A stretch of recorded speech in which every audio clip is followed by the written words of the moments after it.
What's up, everybody? Juice here, down at the lounge here at EG. Super stoked to finally get this NID book in my hand, as Walsh was alluding to earlier. Talk about the new High Fleet Lexus that I'm able to put on the field. Super excited about it. Got my man Johnnyrock. What's up? The man himself, the myth, the legend, the backbone of our ATC and team here down at EG. Finally get him. Normally he's behind the camera making us look good. So super happy to have him with me here going over this Codex review. Super excited about the new book, guys. Been trying to play Tyranids for a while. Been thinking about going into it, but didn't want to make the financial jump until I knew what was good, what was bad, what was worth spending money into. So we're gonna go through, take a look at some of the unit types, some of the core units that we'll be bringing, some of the big bugs, then some of the smaller bugs. Try to see my favorites. Try to see what is a good initial investment for somebody who's maybe a newer player, and even some of the units for seasoned veterans like Juice here to bring into his army, incorporate into the High Fleet Lexus. So. And real quick, John, you want to point out these new models? Let me. Oh yeah, so I know you pointed to them a couple times. We've got our classics here of the High Fleet Lexus, but the new models here, we've got the Exocrine, right? Yep, the Exocrines, and this is also the horror spec. This is the kit from it. Just so everybody knows, this model went up. I put 2 of these together in about, I think, was clocked in at like 26 minutes. So got that one there. Right. And we also have this model is the Hive Crone or the Crony. Yep, the Hive Crone. And then also that kit will also make you the Harpy. Yep. So, and this kit right here, like, let's check this bad boy out, man. I'm telling you, like, I was, from the beginning, like, was the most excited about this model. We've got these flying haywire grenades that look like ticks with tentacles. Super happy about them. Loving the wingspan. And we're able to now be able to have, as a NID player, not only have just the 2 flying tyrants, but we're able to have kind of take back some of that airspace and air priority versus the flying monstrous creatures. Right. All the other new vehicle flyers that are out there, we're able to have a bunch more bugs in the air and also still take some ground seniority as well. So you want to dive into this thing, man? Let's get started. So we'll start in right with the we have our own Warlord table. All the new codexes have gotten them. We definitely have ours now. We do have the option still to roll out of the book powers. I feel that I'll probably in most games still roll out of that. But there's still some really cool stuff in here. My main one that I would like to point out is the Synapsis. Help me out here, Johnny. The Synaptic Linchpin? Yes, that's exactly what I was trying to say. So what that does is we're basically we're extending the synapsis range. So when we go into the instinctive behavior checks, that's going to play huge now. I'll go ahead and put that on record. Being in synapsis range is going to be huge. Yes. Last edition, who cared? My Termagants lurk, they moved to a piece of terrain. Cool, thanks. I was going to do that anyway. Now you're talking about 30-man broods of Termagants running off the board just because. Nice. On the scale of good and not good, we're going to check that on not good. Yeah, it's not good. Not good. So definitely, that's super cool. So there's some other real nice ones in here. You're able to turn pieces of terrain on the board itself into carnivorous jungles and start eating people. That sounds super cool. Very fluffy. Yeah, very fluffy. And it also has kind of like how personal, which I always look for with the personal warlord trait out of the book. I always look to try to give my Hive Tyrant Feel No Pain for free, just with a warlord power. This one down here, they've got one that is an adaptive kind of biological, I guess is what it's called. And it gives you a Feel No Pain after potentially you taking a win. Right. You don't get it right away, but it's something late game you're able to pick up. So that's kind of, the highlight to that. Still super cool. I'm glad we've got it, and I'm super glad we have the ability to roll on another table itself. Synapsis or Shadows in the Warp definitely changed. We still get our Fearless, we still get our Synapsis range, but Shadows being able at -2 a leadership versus making somebody have where the old rule was you had to take 3d6 Imperials on any double 1s, double 6s. That doesn't exist anymore. We're definitely at -2 leadership instead. Synapsis creatures, same warlord traits. Instinctive behaviors we'll touch on. They've introduced a new one called Hunt. So we've got hunt, lurk, and feed. In most lists that I create, High Fleet Lexus is known for having a lot of big bugs.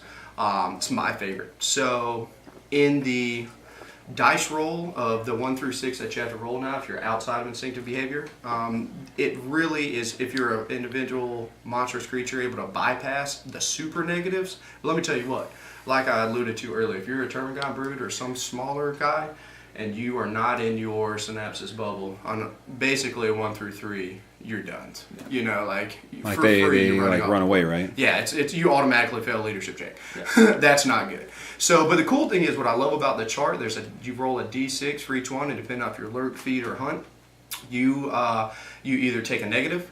You basically have the same effect of what it was last edition, where you either shoot the closest target, assault the closest target, somewhere in those two things, or you get some super cool, like, I can't wait for my Termagants for me, and I roll that 6 that you need to, that I talk about sometime, and all of a sudden they have stealth.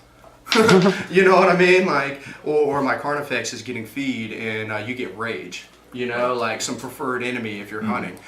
So we're talking extra crins with some preferred enemy. Sounds pretty cool, right? That doesn't suck. Yeah. So I was going to go with terrifying, but yeah, Right. you know, so Especially for this guy over here. yeah. Those guys playing Marines or some people out there playing Eldar. That sounds terrifying. So the Hive Tyrants, move into them, as a lot of people have talked about on the internet and everything else, point calls for these monstrous creatures, pretty much across the board went down, which is good, which is very good. High Fleet Lexus becoming a little more economy class, but just let you bring more of them. Seems it seems like the thing to do. Introduce more guns into the system, introduce more bugs. More bugs. So, with that, Tyrants, we got cheaper. Our wings got cheaper. A lot of our biomorphs specifically is what the cost reduction went down. Right. I was so afraid that they were going to change 2 of my favorite weapons, which are the Impaler Cannon from the Hive Guard and the Brain Leech Worms and the Devourers. Neither one they touched. Right. Happy about it. Yeah. Super happy about it. I'm really liking the threat that the Tyrants still give. And let me tell you, I don't know if last edition, if you weren't running 2 Flying Hive Tyrants, you should probably look into it this edition because it's super solid. Now, there's definitely other builds with Swarmlord who's super good, with some primes, with Turbogons, but let me just tell you what, if you haven't done it, give 2 Winged Tyrants a try. Super solid. Kind of owe to You will not yourself. be let down. Yeah. At least test drive the new model. Yes. That's yeah, it. no doubt. So we're going to go with that. So another upgrade they did get is Master Level 2. That's Level Psych 2 is always a problem with me before it's killing me. Is I got these psychic abilities, but it doesn't matter because I can only recast 1, right? But they also changed the way psychic powers work on these guys too. Great point. That's exactly what they did. We cannot roll out of the book anymore. Out of the book, meaning the main rule book. We are only getting the new NID abilities. Right. And we'll touch on those here, once we get back. But it's pretty much anything that you could have bought out of the book before, with some twerks and so some other few changes. It still does not bother me whatsoever. I feel like the effectiveness of the army with everything else, positives outweigh the bads. Right. And something we talked about in looking at the powers, it felt like losing some of your telepathy rolls and some of the rolls that you could gain from biomancy were maybe outweighed by the fact that you have a much more consistent way to get feel no pain. Yep, that's on very true. many more things now because of how the new catalyst works, how it, like you'll touch on in a minute, that can really change get a lot on of everything. stuff. And again, when you are getting a couple rolls, it makes the army in last edition, I really felt, I wasn't dependent on my psychic abilities, but they were so sporadic and I couldn't consistently get what I want, and especially only casting one and psychic there ability. were so many options that it kind of felt like it was a limiting thing. Yeah, so it's having so many options is sometimes just as much as a limiter, being limited, as only having a few options and being able to do them consistently throughout. More specialized and more, No doubt. So a lot of rumors. I would like to speak on rumors real quick if we could. For the people who've looked at this book and for immediately kind of first thought it's underwhelming or not as good, let's just not think that because people talk about something on the internet and boost up this huge rumor mill that if those rumors don't come true, the book isn't good. Because let me tell you what, if you compare this book to the previous book, we are at a solid place. So with that being said, I'd like to bring into the Warriors, Tyranid Warriors. There was the rumor mill of people discussing they could be toughness 5, they're going to get a Tyranid Warrior back and all this other stuff. They didn't. Which isn't a big deal. If you like playing them in 3rd edition, which I knew a lot of people did, I did. If you like playing them last edition, you can still play them this edition. Walsh, the thing you and I talked about earlier, that you can potentially get like 10 of them with different configuration and weapons as a troop choice, as synapses creatures, everything else for under 400 points. Right. So, I mean, that's a solid scoring unit. That's a big footprint. It does what it does. You know that you're in the same dilemma as you've always been with the last edition and not having a Eternal Warrior where, you know, you can get ID'd out. You can have whatever else. But if you're not into having 120 models on the board, Warriors is a solid troop choice, synapses creature. Still have a place, you know, if you're not going super wide with the big bugs, you know, maybe you can go a little wider with some medium bugs, you know. Yep. Gaunts, again, stuff got cheaper. Upgrades for smaller bugs pretty much got more expensive. But as a baseline, they got cheaper. So that's kind of is what it is there. Gene Stealers, I have to say, this much of me was hurting, was in massive sorrow by this codex with Gene Stealers did not come back in full force. But very soon we've got the thought process of the new data slate coming out with Gene Stealers, potentially Colt, Gene Stealer Colt, some Lictors. Maybe since they took out the Yermer girls from the actual book, maybe we'll see a data slate that kind of reintroduces some aspect of that. 2 great points. You're talking about Gene Stealers came out, hopefully, to be put into the data slate. Well, we will say a High Fleet Lexus Prairie tonight to make sure. So cool. Broodlords still about the same. There's still some Psychers, still some Synapses ability. Still, again, if you still wanted to play a bunch of Gene Stealers, they still have Brood Telepathy, so where they are immune to. They don't take instinctive behaviors. That Brood Telepathy is gone. They just have gotten rid of instinctive behaviors as well for them. So, moving on. We talked about earlier, sometimes when new codexes come out, people want to look at the new things, the flashy things. Yeah. But it's important also to look at the old things. And for both Warriors and Gene Stealers, if you played them and liked them last edition, play them and do them now. You'll play them and like them now. If you were never sold on them, they're probably not going to sell you now. Yep. But if you like them and you had them and you played them before, continue it.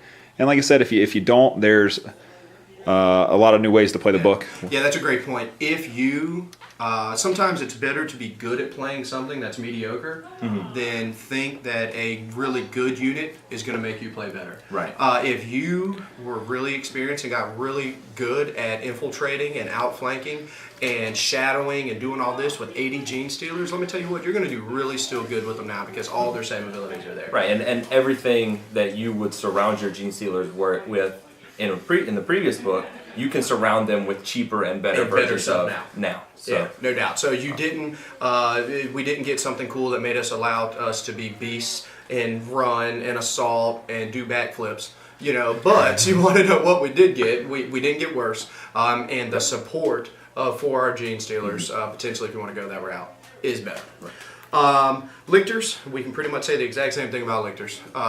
Not much changed. They did take rending away from flesh hooks. Okay, so if that was your big thing, but either way, is what it is with that. So Zoe's still pretty cool. They still have a 3-up info, which is awesome. One thing I would like to point on with Zoe's is they can, depending on how many models are in the unit, you get pluses to the equal to the number of models in the unit to your assault. Weapon characteristics for how many shots you shoot when you do warp lands. Right. So you got a squad of 3 popping out like 3 strength 10 shots, AP2. Lance. Yeah, That's pretty straight. Save-a-buy, Land Raiders. Yeah, it's not like back in the day was always a scare for me. It was like you gotta roll the psychic ability. They get a deny the witch. You gotta roll to hit. They get a cover save. You gotta do all these things. Now you get all 3 abilities in one. You get all 3 chances to really go through. Or better yet, Marine book came out. A lot of Marine bodies on the board now. Now you're able to put down 3 strength 5 shots. With good solid AP. So. Zoe's still pretty solid, and again, synapses creatures. Before you flip and go on, something I know that was a popular tactic, and I think you even used it a couple times playing versus me, and I know I've seen it probably a lot across the different country in last edition, is people would My Septic Spore pod in either the Doom or Zoanthropes. They'd bring them in, and the pod's not in this, right? They got rid of it? The pod has been taken away, and so has the Doom and Malantai, both been taken away. For whatever personal reasons they have, or potentially maybe it's going to come back in a data slate or in an upgrade or something, maybe. But as of now, maybe something from Forge World even. They might do it. Yep. So that just might make people who had Zoanthropes who were potting them in or Maseptic Sporing them in before to change their tactics a little bit. Yeah. So yeah, no doubt. And we will just say this from a converting aspect. I have made my own drop pods or miasmic spores. I'm just telling you what, if you have, again, and you're mad because you have 9 miasmic spores or 6 or whatever else, let me just tell you what, lay that sucker on the side, put it on one of these things, and glue a big Tyrannifex weapon on top. You got an extra crown. That might be the new addition to High Fleet Lexus. Additions, biomass will constantly assimilate. If anybody's seen some of my Zoes, I used to have 9 Zoes, and High Fleet Lexus decided it needed 9 Hive Guard. So let me tell you what, we put them things back to the biomass of vault, or vat of bios, and they came out better with even bigger guns. So send them back to the breeding pools. Everybody plays orcs because they love being able to convert stuff out of anything. We want to know what same can be said about nits, and it's fluffy. So Hive Guard, absolutely love my Hive Guard. Effectively, in my personal list now that I'm going to be running, I've dropped them for now. I won't say drop, that's harsh. I have removed them from my list as of right now to just play with some of these other cool big guys. But the biggest change, again, as I spoke on, I was so afraid that they were going to get rid of that strength 8, ignore cover. Really great weapon, one of the best weapon we had. So now, luckily enough, we're able to keep those. But we lost the Bliss Skill 4. Super tough. We went from Bliss Skill 4 now we're only rocking the 3. So I'm not. That is immediately scared me away a little bit from playing them. Again, I don't want to say that's too negative at the same time. Well, I mean, and then again, I know in the previous tournaments that we've been through, you used your Hive Guard a lot for Skyfire. For anti-air. Yep. Their ballistic skill is irrelevant when they're shooting at anti-air. They kind of did a rewording with the rulings. So now the gun straight ignores cover of all kinds. It's not they ignores cover, but mostly it's completely ignores cover. Still get to shoot at things outside of line of sight. Still have their place on the battle. Let me just say. So I say that I might not, but here very, very, very soon I could potentially be like, well, I'm just going to drop that and pick my 3 squads of 2 back up. You know what I mean? So, so I can definitely see how that is going on. Zoe or Zoanthropes, pretty good about what they did before. You know what I mean? But so they're able to buff now a little bit better, I would say. Before they gave +1 to your cover save. If you didn't get a cover save, you got a 6 out in the open, which was like, and you got ID'd out. Cool thing is now is that they're giving Shrouded. Right. So Shrouded is obviously a whole lot better. But again, as being a NID player, you have to make sure, and he's only toughness 4 with multiple wounds, but if there is some strength 8 on the board, if there is whatever, and that's kind of your play, is to make sure that you give Shrouded to your big guys or your small guys. One isn't going to do it. You're going to need multiples. And your multiples at least in the same unit spread out. And you're also really going to need to make sure that, you kind of sit there and do your best to block line of sight depending on, what you got going on to tactically give you the best survivability-wise. Right. Tervagons, my babies, my mama's, after my own heart, So went up in cost. Stat line, everything else stayed the same. They did, I will admittedly say, fix spawning gaunts. I don't like to use the word broken. Don't. But I will say it was very, very powerful to be able to spawn, move 6, or spawn within 6, move 6, and either run or shoot and assault. That's pretty strong, right? Yeah. Nothing else in the game was able to do that. So now they did fix that. They did say now that it's at the end of the movement phase is when you spawn gaunts. And so before the mama could not move, now she is able to move. Right. So you're still able to get that. You still get a little bit of the movement. Yeah, the movement aspect, because then she moves 6, they spawn within 6, and then they can still run. So you're still moving on the board, but you cannot assault. Yeah. So it works, I think it works just like a rhino, right? Exactly, the exact same concept as a rhino. The rhino can move, they can get out, you know. So and you want to know what, they just unified it a little bit more, you know. So she still spawns. She is not some god-esque among the hive mind where some of the rumor mills came out and said that you could produce 4d6 with an upgrade. Excuse me, never stop spawning. Let's just be serious. I know there's 2 open bones in the games, and I know there's a lot of shots, but nobody wants to play against 33 Termagants that produce 4d6 Termagants a turn. For 5 turns. For 5 turns, without stop. Without stop. That's literally guaranteed.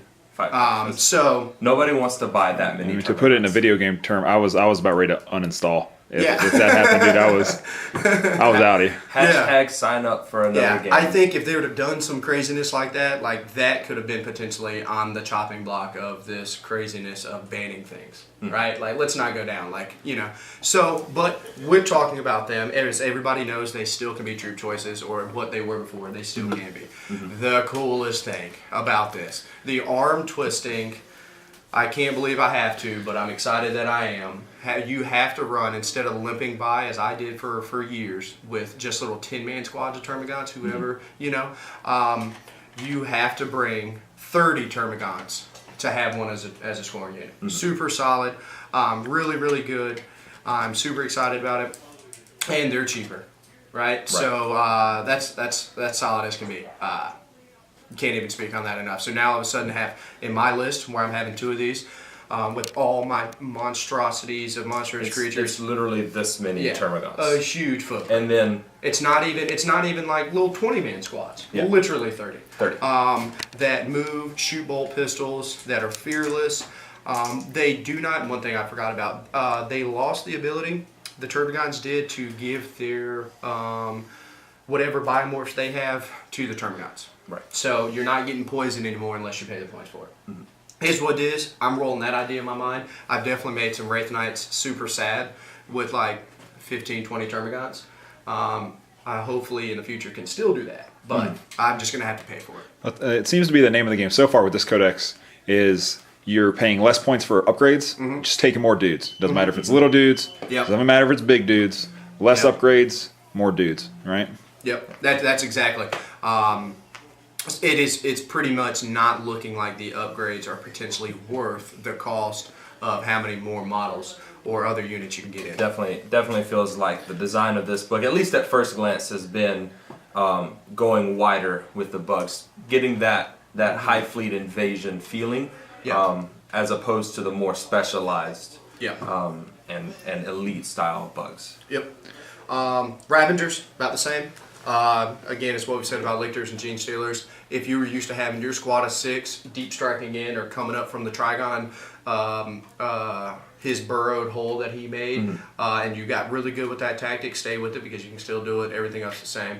But again, it's going to be a tough sell to come in and feel like you really want to run them. Is what it is.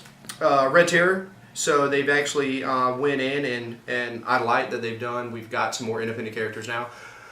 Excuse me, our elite slot isn't thrown in with so many independent characters, and actually all that's moved to the HQ slot. So that's super cool. He's somewhat of a beast, you know. He's got his basically swallow you whole ability as he did in the fluff and what he did before. So I'm glad now. You know, there's some random characters in the Space Wolf. Lucas the Trickster has some stuff like that. It's effectively the same thing. Again, you like playing quirky stuff and whatever else. I might play him in a fun game as well. I mean, they kind of like throw people a bone, you know. They're like Yeah. Red Terror, Old One Eye, like whether or not those things are always the most competitive or not. Like those were models that people like associated with Tyranids, loved them. They gave you rules for them. So if you're a fan of those models, play them and have fun. Yep. So the Exocrines, the Biovores and the Pyrovores. Biovores are about what they were, pretty much the exact same. A little cheaper. Pyrovores, sadly enough, are pretty much the exact same thing. I would be positive in saying that for all you people that were playing Pyrovores before, you can still do them now. I would have to say you can, but I would urge you not to. But I take that back. So when they die now, and if somebody does take a wound, on the roll of a 6, it's instant death. That's pretty cool. But we lost Pops. They kind of go subnuclear, and the Bivores got an extra wound, maybe? They did get an extra wound, and they did get pretty cheap, you know, a good percentage cheaper. Yeah. But so the best thing, and here's the Exocrines, that is this new baby right here. And this is what we would call the new highness. I've been having feverish dreams, some of that Ultramarine Battle of McCrag, flashback, The horror heater, stuff. That dude. But anyway, so we're rocking multiple wounds. The best thing of all is this big monstrosity cannon on top here is strength 7 AP2, which Johnnyrock, how much strength 7 AP2 do we have before from range? I'm thinking none. Yeah, I'm thinking effectively none. You know, so like that is amazing, and we're not just talking about some random small blast on a Carnifex's face. You know, we're talking some 24-inch, some assault 6, some large blast, some like he's got a cool ability. He stands still. He gets a plus to his ballistic skill. Like this dude should be in every army. If you don't own one, which you don't, buy one now if you didn't. You know, already on the release. I know I did. I mean, you just snapped off, bought 2. I snapped off, bought 2, and put them together in 22 minutes. I mean, I'm just saying, you know, it's an addiction. So, I mean, and I'm actually rolling around the idea of putting a third in instead of a squadron of Carnifexes that I had. But for all you NID players that was so worried about the Marines you couldn't kill in the open, the vehicles besides the Hive Guard, it just feels the ultimate void that the NIDs needed. High strength, low AP from range. I mean, those Riptides that have been driving you crazy, those Centurions that have been driving you crazy, those Broadsides have been driving you crazy. Like, you get it all. You get to fire a whole bunch of strength 7 AP2 shots. Yep. You know, me and Johnny have been playing Krons the better part of the last year and a half. Strength 7 shots are awesome. Yep. Oh, yeah. So let me just say, we lost the psychic abilities like I alluded to. You want to know my number one things with most of the stuff you just said is I would have to go on a hope and a whim that I got enfeeble, and I'd have to enfeeble these dudes, and I'd have to mass down strength 6 shooting because that's what the NIDs were really good at. So now all of a sudden I can try to start IDing out, or with the higher toughness guys, keep my Hive Guard and try to get them involved, and luckily maybe they'll roll a 1. I don't have to do that anymore. Like they took away enfeeble, but guess what they gave us? You know, the hope and prayer for the High Fleet Lexus against those models, strength 7 AP2, 6 shots. Yeah, it's like a recurring theme. They took away some of maybe the flashy options, but gave you much more consistent answers. Yeah, right. And the cool thing about these guys, and I know Juice's probably favorite part about playing these big guys, is the resiliency of them, right? So something we see time and again. And how many times do you think we've played me versus you with NIDs in the last year? Like a dozen, 20, a million. literally a million. We've played a lot, right? So one of the most frustrating things on my end is every time I play my Krons and I shoot my barge at, if I'm playing somebody with rhinos and I blow up their rhino or their stalker or their hammerhead, my sweet, I blew up their tank. But man, if you put 4 wounds on a monster creature with 6 wounds, guess how good it fires. He's just as good as he did as if he had 6 wounds. Yeah, he's not shaken. He's not stunned. His weapon's not destroyed. The offensive output from a Trigon with 1 wound is still just as good as a Trigon with 6. Yeah, so it's like you've got a whole bunch of guys. You've got a whole bunch of just like.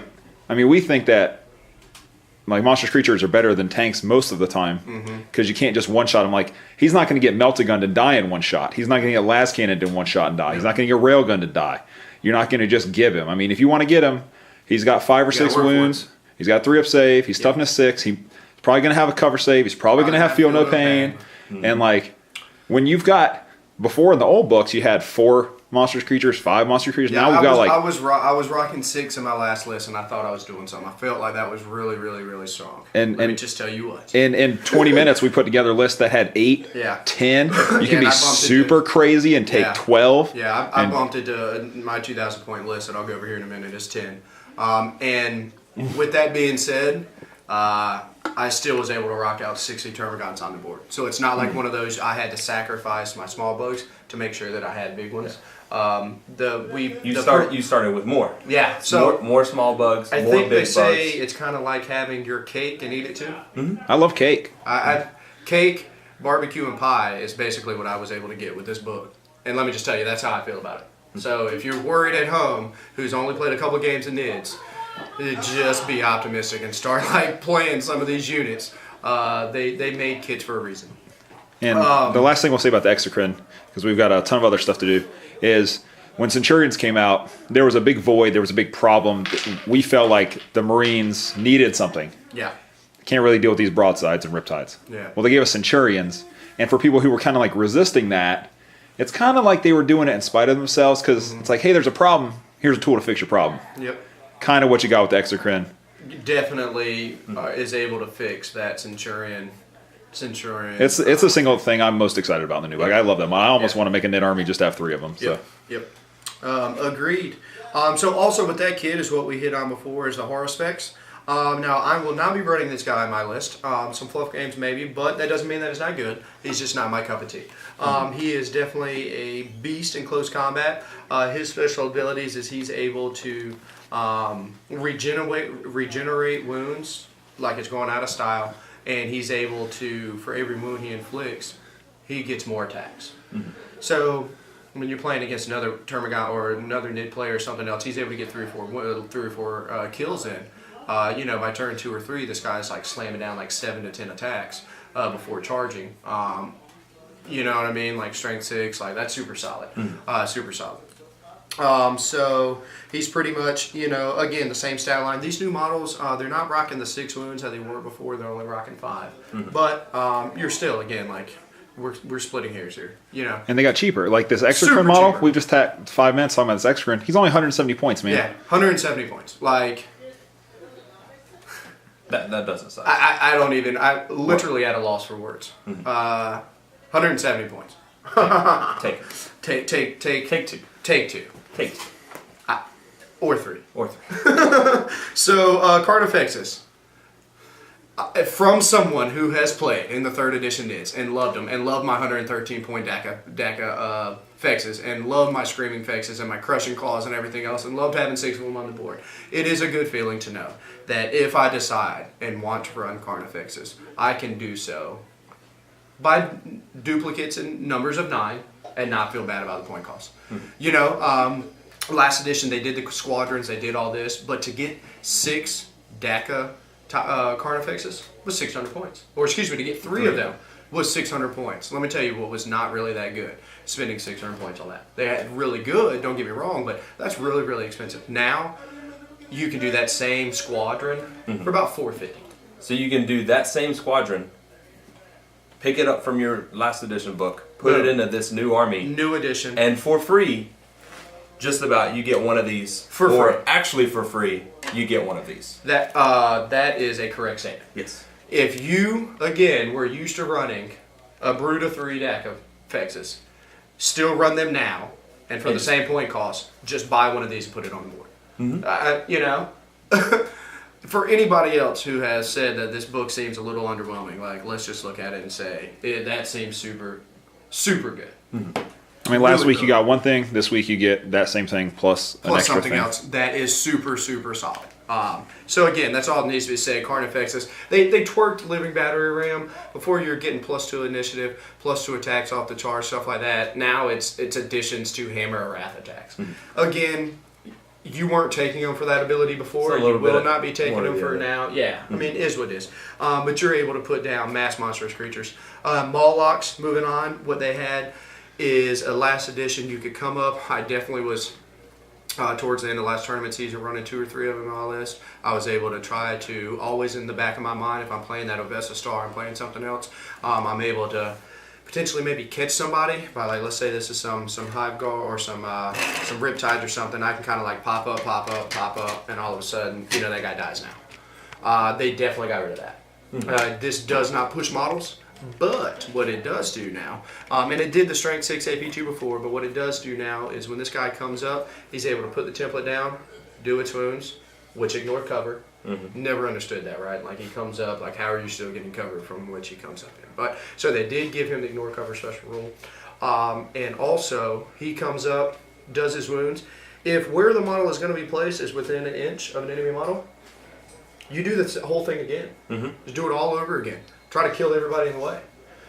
If at that point you don't, you have to do a mishap table. So you roll on it. But so either way. And he got substantially cheaper. So again, if you got really good at doing that, you can also pretty much kind of count on now that he's able to come up and do some good offense instead of some jankiness, tactical play. He's able to come up, especially if you're running 3 of them. You're rocking a total of. And these are what's the strength and AP? Strength 6 AP2. Yep. So again, another You use. You bringing in some AP2, which you needed. Yep. Bringing in some pretty high strength. And the mishap table's not what it used to be, man. There's a chance he goes back in reserve and comes in and up does right it again. Yeah. Like, so, I mean, and that's just like ongoing reserves. Just come right back. Or I've had it happen in tournaments. He mishaps, and all of a sudden, the owning player gets to take control of it. Where are you going to put him? Oh, I'll put him way in the corner. Cool. Next turn, he goes down. Next turn after that, he comes up. So, I mean, it's not, there's that 1 in 6 chance he dies. Not that big a deal. We don't roll ones. We Yeah. just roll 6s, man. Yeah. Actually, if anybody else want to get it home, you want to get good at playing 40K, roll 6s. So, practice. We should have saved that for the other battle reps. That's true. That's true. I apologize. We'll have to edit that one. So Trigons, a love of my life, as you can tell. I own a bunch of them for anybody who's seen me. Trigons are pretty much the exact same. They got rid of preferred enemy, some a little bit on it. They definitely got rid of it, but what they did give now is that Scything Talons get +1 attack. Excuse me, take that back. Pairs of weapons, duplicates of weapons, if you have 2 sets of them, are giving you +1 attack. Where in last edition, no Nid was able to get the bonus for that. So now the Trigon off the charge is getting the same 7 attacks as he always was getting. So that's super good. He comes up like he did before, still a Juggernaut in close combat. So if in your local meta, if in whatever else, if that's the void that you need, that Trigon does that better than anybody else. All day, every day. All day, every day. And they still can deep strike, and they still fleet, so they still get wherever you want. Still shoot their salvo attacks or their shooting attacks. Moving on to the Hive Crones, what we spoke about, as Johnnyrock's got there. These guys are, so toughness 5. The first thing that I'd like to go, if that's a negative, I would say that's it. Just because, but we can talk to a lot of demon players, everybody else who are rocking Demon Prince with toughness 5. Is what it is, right? 5 wounds, so good, right? Compared to the Tyrants who's only rocking the 4. These beautiful tentacled ticks is what I call them, are haywire missiles. You know, so like, all right, Storm Raven, we got them too. You know what I mean? It has a mouth weapon. I have to say that I was hoping with the rumor mill that for some reason this would be Torrent and AP3, so I could be like, we're Storm Raven but again, and a Helldrake. But that, at this point, would go into the invincible Termagant swarms of what one Termagant would do. So I'm glad they didn't do that. Right. But either way, it's got a Strength 6 Flamer, is what it is. It's not Torrent. We don't like broken models. We like awesome models. That's right. That's right. And to lead to the point, if you thought the 4 haywire missiles that are twin linked, if you shoot Skyers, or at Flyers, was good, you will love the fact that it Strength 8 Vector Strikes. Oh, Wait a second, one more time. Its Vector Strikes are done at Strength 8. you said 4? Strength 4? No, that's actually half of what it is. It's 8. Dang. So you're talking about how amazing that is. And we want to talk about a void, and I'm going to touch on real quick why Hive Guard are out of my list. Only because with this model and these models, I'm able to keep the Hive Guard shooting from range at 24 inches, which is what they were doing. But it's not Strength 8, but now I picked up my Strength 8 Ignore Cover in my Crone that the Hive Guard was doing. So for the times that I need Strength 8 Ignore Cover to pop rhinos and all those wave serpents, all that to ignore cover. Boom, I can use this. When I need to kill Marines and everything else that are infantry on the ground, I can use this. So I was able to, in my mind, process that these two models was able to do what a couple different squads, what potentially what 9 Hide Guard would do, these guys can do paired together. So again, it might at first glance not seem as good because of the Hide Guard came down, but again, GW and the new NID book was able to give this. So this is why 2 of them of each are in my list. Plus, the added benefit of it being a flying monstrous creature. So like a Helldrake flies over and vector strikes a wave serpent, right? Like the Helldrake the next turn can't assault you. Like the thing's still a monstrous creature. It still has 3 or 4 attacks charging. I5. It's still one of the highest initiatives ever. You know, so it can still smash a vehicle. It can still go tie up a 5-man Marine squad. It can still go fight a Guardian squad. Still AP2 in close combat. Still really good.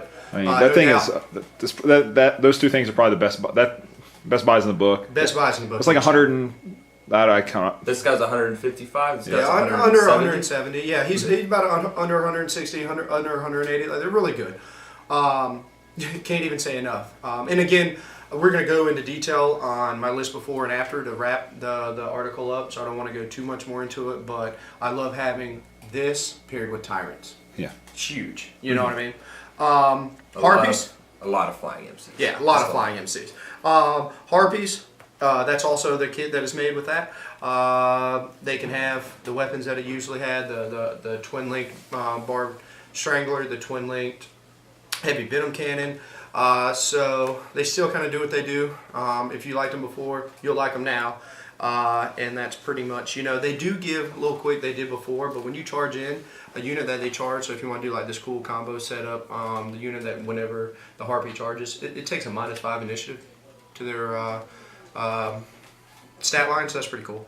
Tyrannifexes, substantially cheaper, almost 1/3, almost a third cheaper. They didn't give them the higher bliss skill, so that kind of is what it is. You played them before, now you get to with 60 to 80 points. Swarm Lord, super solid.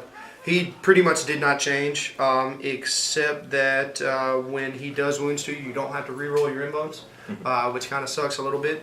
But this is something that Johnnyrock has been saying, right? That that you're definitely trying to. He's building a list around Swarm Lord, and him paired with a squadron of Carnifexes. Right. Super solid. Yeah. Because with not being able to have the psychic abilities like divinations, or excuse me, the telepathies, the biomancies, to reach out and start helping some units, he in himself can still do what he does. He can reach out and give. And the preferred enemy bubble that I used to love on my Tyrants, they got rid of that as well, the old adversary, so that only it's preferred enemy in close combat. But Swarm Lord, he can still reach out 18 inches. Hit something with preferred enemy, you know. So now that squadron of Carnifexes is already twin linked, and now re-rolling 1s to wound, and with Feel No Pain, and with this and that. So you're able, paired with him and his huge prowess and massive synapsis bubble because of his Warlord trait. He's able to, you know, definitely secure the board with synapsis and buff other creatures. He kind of reminds me, ironically enough, of Calgar a little bit. In that not only is he just really good in hand-to-hand, and he's a beast in hand-to-hand, but where Calgar augments his army, augments things around him, the Swarm Lord is one of the few ways in the new book to do that, right? Yes. Yep. Like you said, I think if he takes the primary power, he has this huge, almost half the table, 2/3 of the table synapse range, which we talked about being so important earlier. So important. Yeah. And he gives a special rule to one of his squads. So he gives that squad a 3 fexes that Johnny wants to run. I think he can give him like Monster Hunter or something like that. So Monster Hunter, preferred enemy. Yeah. Something Furious Charge. If you're running close combat guys, if you like the hair specs, or I mean even just his own squad, having Furious Charge doesn't. Throwing a couple Hive Guard in with him is what you're saying. Yeah, super good. And again, like you throw some Hive Guard in with him, he comes with 5 wounds. 2 wounds apiece for them. You know, now you're rocking on top of all these other MCs. You're rocking his unit. You know, it's got 9 wounds. Toughness 6. Automatically passing Lookout Sirs. Yeah. Super solid. So again, if you haven't tried the Flying Monstrous Creatures, give it a whirl. If not, you were probably running Swarmlord before. You should feel really good about running Swarmlord in the future with this book because of how cheap the rest of the MCs got around. Yeah. I have to admit, that's how come I didn't want to before. He was kiteable, a little slower, and the rest of my stuff, I felt like I didn't get enough bang for my buck per se, but that is completely gone as of now. Again, another example of how they didn't really change the Swarmlord's entry so much, but just the points deductions around him allow him to be a better option for you to take. Yep. Yep. Old One Eye, moving on. Again, he did not turn out to be this god among Nids where he had a 2-up armor, 3-up invuln, 4-up regenerate, all that. Pretty much about what he was before. He's an HQ now, so that's pretty solid. He can do some regenerate wounds faster. Nids regeneration for them across the board is now on a 4-up instead of a 5, which is really good. It has its place. It's kind of expensive as a biomorph still, but is what it is. So Old One Eye is cool. Death Leaper is a HQ choice again now, is what we were saying. All those named characters basically moved into that HQ slot. He has always been, if you could play 40K with a sideboard, the Death Leaper, since he has been in existence, has always would be on my sideboard. The ultimate sideboard. The ultimate sideboard, like, without question. He was a little bit more but in the last edition when he was an elite choice, because I would just basically sacrifice a high guard. Now that he moves into the HQ, I'm so fond of the Tyrants that it would be tougher. But again, with the introduction of 3, of having the ability of 3 flying MCs that are super solid like that, I actually might save the points, drop one and go Death Leaper to be able to mess up. I know a lot of people run. He lowers your leadership, so that combo right now is super solid. Like for all the people like Fate Weavers, Tigerius isn't as good about trying to drop his leadership because he gets to re-roll his failed leadership checks anyway, but with his psychic ability. The D3 from the Death Leaper paired with being in the Shadows of the Warp, so you can potentially get -6. Yeah. A Psyker trying to check on a 3 or a 4 is going to be a lot more wary about trying to cast. Yeah, a bunch of warlocks, in Shadows of Warp or Farseer in Shadows, that really needs that guy who's got Fortune. Hey, at the beginning of the game, which one of your guys got Fortune? Or like, if you look like the Screamer Star, they really count on that one guy getting 4 warning to hit up the 2-up reroll. And also with him, I know we around here, and we've been big advocates of playing like 2K double Force Org, 2250 double Force Org. We really think it makes the game way more fun. First off, super great point. You get to play with some really cool stuff. You get to play all the models you want. You don't feel constrained. It makes the game way more balanced. But with something like this, dude, I'd be hard pressed at 2250 double Force Org to not just jam that guy. Yeah. See, and that's exactly what we were talking about. 2250 double Force Org, and if we put the cap on, you can't have 3 of the same duplicated units. And what that does, people can say that's comp all they want, but what this is doing is it's making you play other really solid units, right? So where some people, let's say with this case, where I would want to maybe play 4 flying hive tyrants, but because I can't, you want to know what? I've got that extra HQ slot that it's just sitting there. I've always wanted to bring him in as my sideboard. So now you have that ability to. And it will force you to, and I really, really think that bringing him into an army is definitely going to be a lot better. And biggest change they did with him, when he comes in, he does this like boo, boo, boo, scary, scary. You can only ever, shooting at him, you can only ever snapshot. That's it. There's no buffs to it. I was actually kind of worried that Tal could still marker light and buff their ability. It specifically says you always snap shoot. So what do you say to that, or depending on how that is adjusted, but I take it as you can always, no matter what, shoot 6s, no matter if it's, whatever. So, really good. So that's all the difference. I'm just going to run through biomorphs real quick and just kind of hit on a few things. If anything you see, John, if you want to talk about. Pretty much all the other weapons, they did give Bone Swords AP3.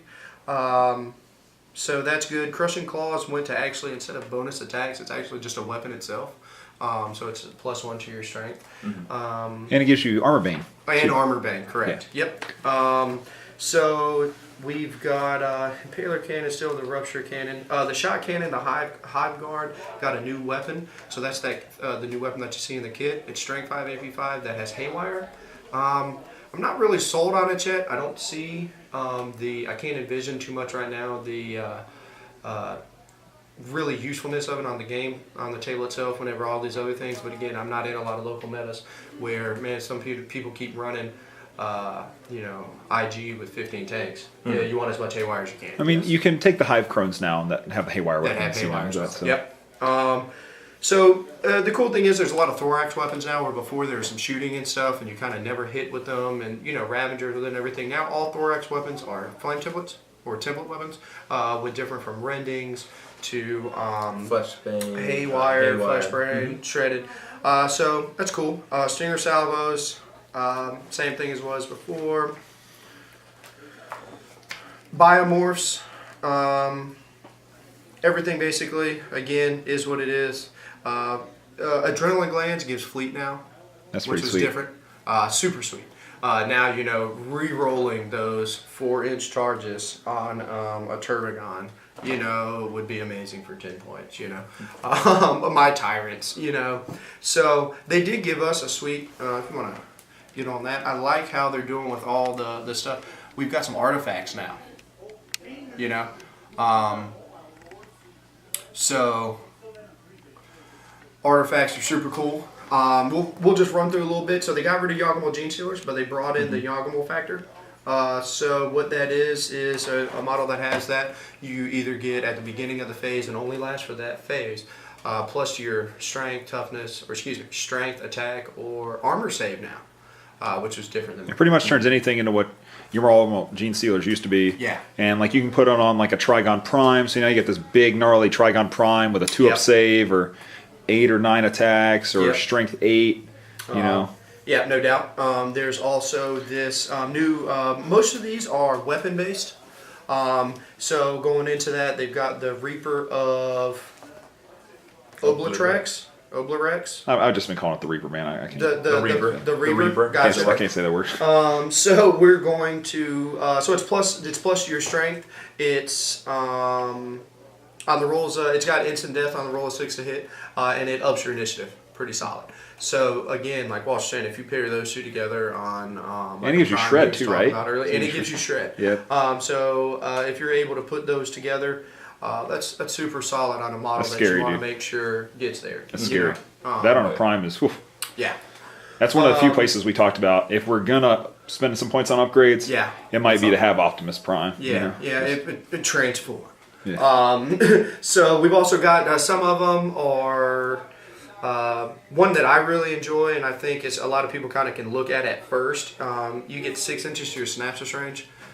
Again, if you really want to make sure somebody's in there, I think Swarmlord can have artifacts. I would need to look. I can't really remember, but if you want to make your own or give it to him, you're able to, with the psychic ability, with his own, you're able. The girth is mighty of synapses. Oh yes. So, real quick, synapses or psychic powers. Pretty much every name in here is exactly a name that you've seen in every codex. We've got Catalyst, Horror, Onslaught, Paroxysm, Psychic Stream, and Warp Blast. The Primus is Domination. You get pluses to your synapses range. Paroxysm is, instead of going to 1s, you're like D3s. You know what I mean? Minus your leadership, blitz skill, or blitz skill, and weapon skill. Catalyst. So we lost a Eternal Warrior, we lost a lot of things. Catalyst gives Feel No Pain to the individual itself, plus a unit within 12 inches. That's what we call a twofer. A twofer. A twofer, Feel No Pain. So it's in Tyrants rolling twice on the chart, Turbigons rolling, all these other things. Swarmlord rolling 3 times on the chart. I'm talking about you can get Feel No Pain everywhere. Everywhere, literally. I mean, we got a game coming up we're going to show either later tonight after this or tomorrow where I can only assume that you're going to have a million guys with Catalyst. Yeah, and so I'm you're talking sad. 6 to 8 rolls. Pretty good. Yeah. I'm hoping that I get all the Feel No Pain. Mm-hmm. All of it. Onslaught, super good. Again, we're talking, as we were talking before, a good combo. Again, that's what we talk about here at this interview in any of the battle reports, like we want to make sure that people get better at playing 40K. 40K is That's our goal. It's like, that's our goal. Like, you want to tune in, you want to whatever else. Like, we're going to give some tips and tricks, what I personally do, what other people do to make you better at it. You will not hear us complaining about the meta or talk about how Screamer Stars broke. Just wonder what, get good and play against it. So we're going to do our best to make sure that we like tell people our experiences on how to do that. So one tip that we were talking about why we think that the Swarm Lord is such a good pairing for a squadron of 3 Carnifexes is because he gets his 3 rolls on this, and Onslaught is on this chart. So Onslaught makes you run and shoot. Where again, they've always had Onslaught, but you'd always de facto go to Biomancy or something else. Now it's actually forcing you to play with it. Right. So now you're talking about the Synapsis girth is big. This Carnifex squad has Preferred Enemy and now has Onslaught and potentially Feel No Pain. Yes. or Monster Hunter even. Like, or you can go Monster Monster Hunter. You know, so like that is the combos just keep stacking. That's 36 shots, twin linked, Monster Hunter. I mean, all these things really solid. Okay, so like, that's another reason why we touched on why the Swarm Lord was buried with that. Psychic Stream, we got rid of Doom, but they actually gave everybody the ability to do the Doom's ability, to do his drop down and his life leech or life drain is what it was called. His Nova charge. Yeah, they moved it to a Nova charge, and it's only 6 inches instead of 12. Excuse me, it was 12 before. But it's 2d6 plus 2. You know, so it's Psychic Stream. It's what other people have. We've got it. It's a Nova now. Now everybody can have it, not just Doom. Super good. All these pictures, man, like are absolutely amazing. Please, everybody, go out and get the book. And to touch on the digital copy, I don't have my hands on it yet. I can't wait to get back to the house and download it in my iPad. But Walsh has been like making me drool with his the digital copy of the Codex. Man, it's interactive as can be. It's got, you know, I don't want to sound like an iPad, like here I am all of a sudden like selling you on it. But let me just tell you what, I'm going to sell you on it. Because this thing right here is you basically get your mini-owned army builder in it. It's got touch. It comes up to all the lists here of all the selections, and you can go in and basically where I'm reading biomorphs, you just click biomorphs and it just drop down page exactly what everything does. There's no quick reference having to like flick back through to. Yeah, you touch it and it shows you, it gives you a list right there of all the things. Yeah. It was this. I cannot wait to get back to the house. Put my iPad in my hands and buy it. You know, it's really Get good. that picture in picture. That's right. That's right. So everything else is pretty much has been it. You know, it's super solid. I love this. I've seen other books. People have had this ability here in the back, this quick reference. I have had the older Codex, so I don't have that coolness yet. So now I do, and I get to say ha ha ha to everybody who doesn't have it yet. But this is like, I pick up the book and I need to know something. I specifically go to the back page and find it on here. It's not even like, I don't even care to go find it in another page. So that's kind of like the wrap up of the book. I wanted to go through my list real quick and kind of let everybody know what changes and stuff I did. We sat down, came up with the double tyrant at 2,000 points, single force org, or double, but I'm not exploiting as of right now the double force org, but it's 2 flying tyrants with devours, 2 hive crones, 2 Tervigons, 2 exocrones, a squadron of 2 Carnifexes, and 2 squads of 30 Tervigons. If you can tell that there's a theme there, I like duplicates. I usually like duplicates of 3s, duplicates of 2s is just as good, but where a lot of times, let's say there's a game and an exocrone dies turn 1, or in the first couple bit, before it was able to offensively do anything, you've got another duplicate to make sure that you get the full Monty of what it can do in that void that you want it for. If I buy one of these to kill Marines and I only have one and I'm playing a Marine player, guess what he's going to go after? He's going to go after the extra crown, and now what I bought him for, I wasn't able to use. But so I kind of said it a little fast, but just the breakdown of it, that gives me 4 flying MCs, double tyrant, double crones. So that's one massive threat that'll take a left flank. In my center, I'm pushing out 6 walking creatures, monstrous creatures, the double Tervigons, the double crones, and then a squadron of 2 Carnifexes. Paired with, that I will usually always keep in reserve, my massive 30-man termagant broods that are going to roll on in a little bit. So you're able to, again, mass down 6 walking monstrous creatures, 4 flying MCs, and 60 termagants, plus 66 turn 1. It fields every void that I had before.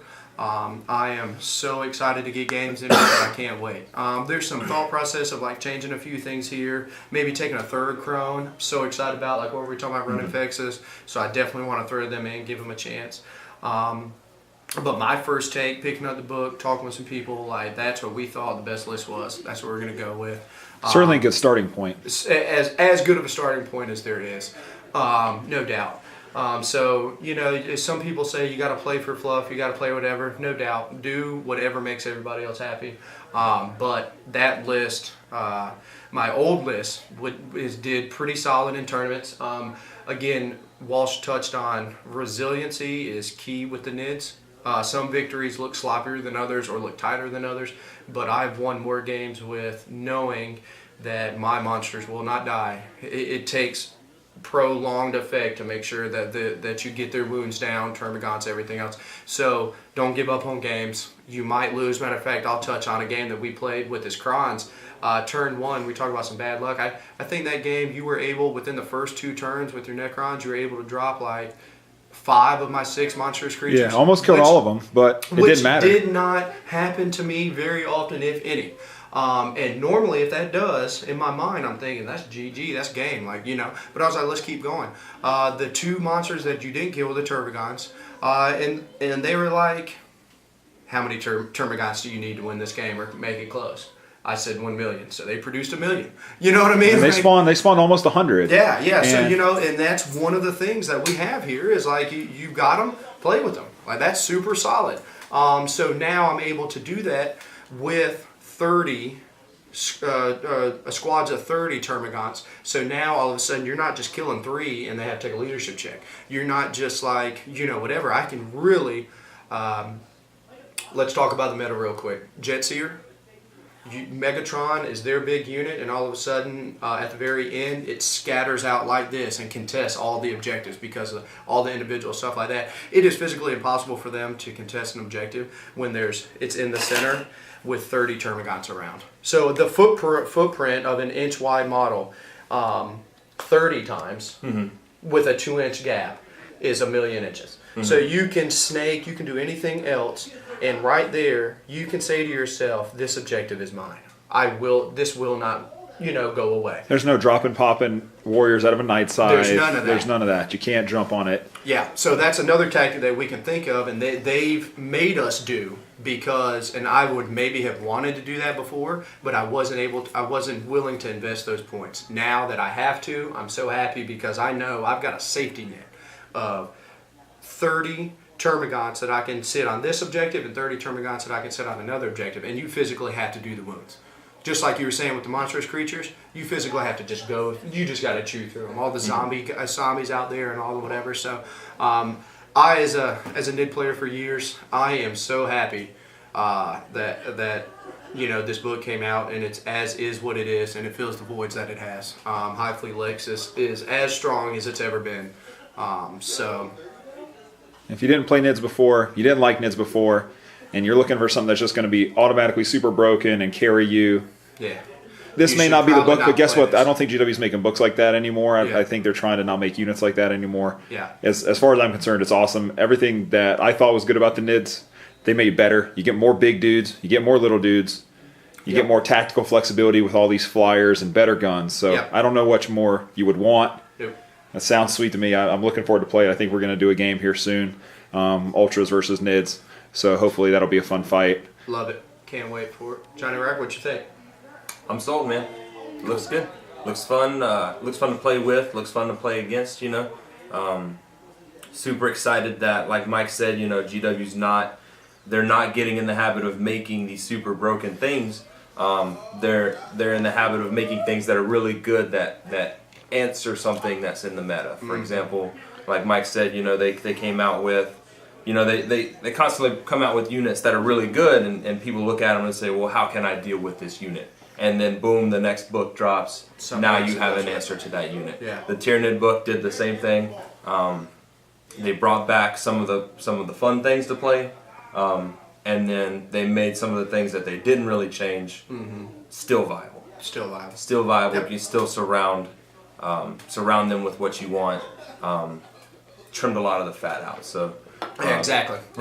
really excited to be able to put down Tyranid models. I'm hoping to be able to play a few games soon. No doubt. This book got me really excited to play. Yeah, it. I'm just saying, if you walk past a shelf and you see this is the front cover, you should be excited. Right.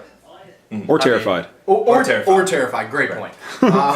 Or terrified. But so get it. Be excited for your new players out there. I know there's some good codexes on the release. I think we talked about this year's Blood Angels, Space Wolves, and I mean, I know we got Ultramarine Tyrannic War Veteran data slates coming out. There's a Tyranid data slate coming out soon. We got a couple of cool books, like IG maybe works this year. yeah, like I love every codex that comes out. I'm super happy that this is the first breakdown book that we were video breakdown that we were able to do, and I couldn't be any happier that it's my babies, you know what I mean? So I'm still working on GW and Colin Jarvis and everybody I know to make sure that in the next book, one of the upgrades and one of the stories is about my homemade High Fleet Lexus, and you know, bringing it back, of course. So, but so guys, anything else closing? I guess the last thing I would say before we wrap it up is having a Tyranid army in our local meta at the shop has been really awesome